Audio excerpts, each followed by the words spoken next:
What is up, XRP community? Welcome back to the channel where we put in the work now so in the year 2103 our loved ones won't.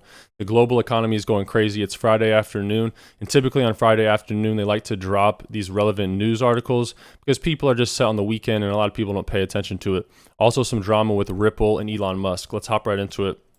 First off, guys, we hit 33,000 subscribers on the channel.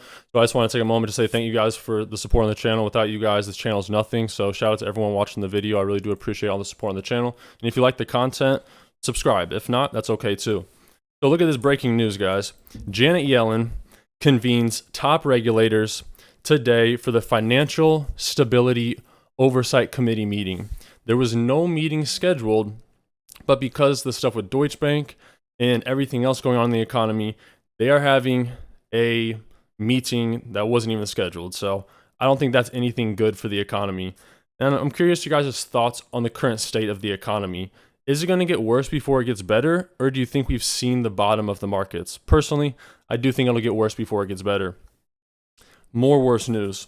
Binance now introduces Hotel California mode.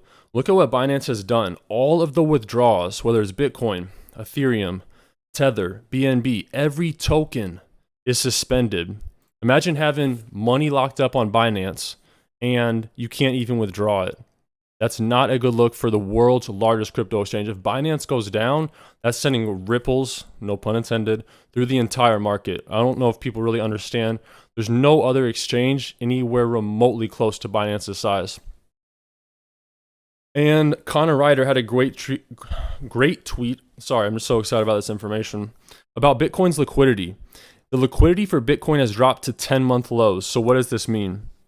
Good things and bad things, okay? Because there's been a lot of regulation against these crypto exchanges and banks. They're having less opportunity to be able to do these big trades, these market makers. Markets do not move randomly. Markets are moved. This is a big misconception. People look at a price chart who aren't traders and they think, oh, the market's just randomly moving. No, the people with billions of dollars, they're called market makers, or some people call them whales. These are the guys moving the markets. Now, low liquidity is not necessarily a bad thing. All right, when the liquidity is low, that means it takes less economic energy, less money to pump the price. But it also goes the other way around. It takes less money to dump the price. So we could see a crazy pump or we could see a crazy dump, but you could definitely expect more volatility. If you guys need a spot to get XRP, I recommend Uphold. It's where I get my digital assets every single day. A link to Uphold in the video description below if you do need a spot for XRP or Flare. This is a good thing to look at. All right, enough with the negative news. Let's talk about the positive. Bitcoin's halving cycle. This guy says you could have hibernated or fallen on your head and stayed in a coma for the past year, woken up today, looked at the chart, and ignored every single piece of macro or crypto news. The 4-year cycle remains intact for now. The rest is noise. This is the mathematics behind Bitcoin. I know I talk about XRP a lot here, and I think XRP has way more utility, but currently Bitcoin does steer the market, whether you like it or you don't. So it shows the bull runs. There's basically a 700-day period in between each halving. And currently, since the last halving in May of 2020, we have gone 763 days. And the market would typically bottom out around here. But this other red line is when FTX black swan bottom. A black swan event is something outside of the markets that can have a negative detrimental effect on the overall market, and FTX definitely did. It dumped. However, you can see right here the relative strength index. This just goes to show if an asset's overbought or oversold, and that's trending upwards. So there's some positive news. And some other news about Bitcoin. All Bitcoin needs to do to confirm a new macro uptrend is close the monthly candle above 25K. Pardon me. 25K. So we have about 7 days left in the month, and 25K, we're currently sitting at 28K. It could easily dump, especially with everything going on in the economy. But important to know, if we close the monthly above 25K, bullish. That's good stuff. And if you guys use Twitter, give me a follow on Twitter, DrippyXRP. I have it on the screen, as you can probably see. If you have any information, tweet it at me. Best way to contact me, Twitter. So speaking about Bitcoin and its lack of utility, let's talk about XRP's utility.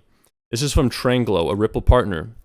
And they talk about how XRP is being utilized for cross-border payments in the Philippines, Indonesia, Thailand, Bangladesh, and India. India has like 1/7 of the world's population. Okay, so yeah, the SEC has this regulation by enforcement approach with Ripple, but overall, other countries do not care about the SEC. And we've heard Brad Garlinghouse talk about this before. A quick update on the lawsuit. The SEC has filed its response to the Ripple defendants' letters regarding supplemental authority from Bittner and Voyager cases. Also, guys, really quickly, I give away $10 in XRP on the channel every single day. To enter the giveaway, all you got to do is hit that like button, subscribe, and comment anything in the comment section below. If you don't want to, that's fine as well. Pretty good deal, though. So, Mickle Markets, another YouTuber, had a really good take on this. He says, correct me if I'm wrong, but is there any proof that Ripple directly offered XRP to the investing public? Following the SEC's arguments for why XRP is a security has gotten nearly impossible. At this point, it's literally just trust me, bro. In this letter that James K. Hyland, crypto Twitter lawyer, ally of the XRP community, it says, nor do they have any bearing on defendants' contention that they did not receive constitutionally sufficient notice that their direct XRP sales to public investors violated the security laws. Jeez, man, I don't know if we have any lawyers watching the video, but why does everything have to be so complicated in these legal documents? Essentially, what they're saying is that Ripple didn't receive fair notice that XRP sales to public investors violated federal security laws. And that is something that is needed. There's precedent for this. You need to provide fair notice, and this is one of Ripple's big arguments.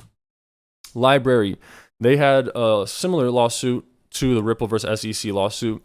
And I don't know if you remember this, but they lost their lawsuit a few months ago. This is like a YouTube type platform. And they also had a token. And they tweeted out, this is kind of funny, come in and talk to us. And it's just an empty couch in a scuffed office. They also said the biggest difference between the SEC and the Mafia is that the Mafia doesn't pretend to be helping you. David Schwartz even chimed in, Ripple CTO. And I have something about him and Elon Musk here in a minute. He says, obviously the SEC can't tell you what the rules are. If they do, you'll just comply with them. Spot on, okay? Also, guys, I have channel memberships now. So if you want to join the channel, it's like $5 a month. No need, this content's free. You don't have to join the channel. But the whole point of joining the channel is every week I'm going to do a live call-in radio broadcast. So if you want to ask questions, you want to just talk about crypto, it's only for the channel members. It's just a perk to offer them. But like I said, you don't have to pay. You can just watch this stuff for free. I make these videos for free. And Coinbase is having a Supreme Court hearing, the first crypto company to have a Supreme Court hearing, and they're breaking new ground for crypto. Now, the focus of the focus of the lawsuit is more so on the consumer side of things, not really on cryptocurrencies, but it's still, in my opinion, good for the industry to have Coinbase at the same table as the Supreme Court, because I do believe the Ripple lawsuit, one of the potential outcomes is that it goes to trial and it goes to these higher courts, and maybe the Supreme Court makes a ruling on what digital assets are and what they aren't. I mean, think about it, guys. The Howey test, which is how we determine what's a security and what's not, goes back to like the 1930s, and it was about a guy who had a bunch of orange trees, and he sold shares in the orange trees to people in the city, right?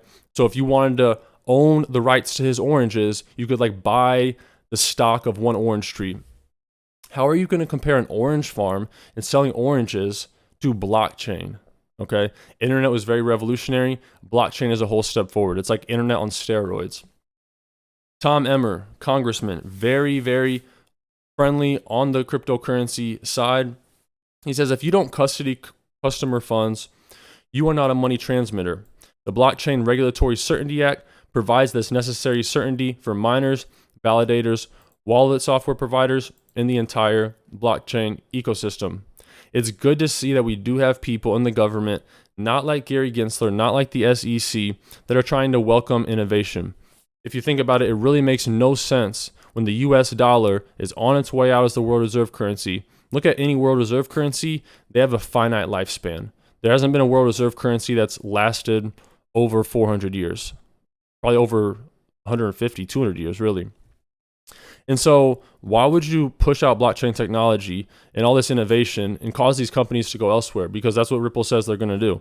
If they don't get regulatory clarity, that's the only way they'll settle this lawsuit. They want regulatory clarity. They need regulatory clarity. And if they don't get it, they're out, which really makes no sense from the U.S. perspective. A great clip here from the late John McAfee. If you actually believe Bitcoin is worth more than 5 cents, then please explain that to me.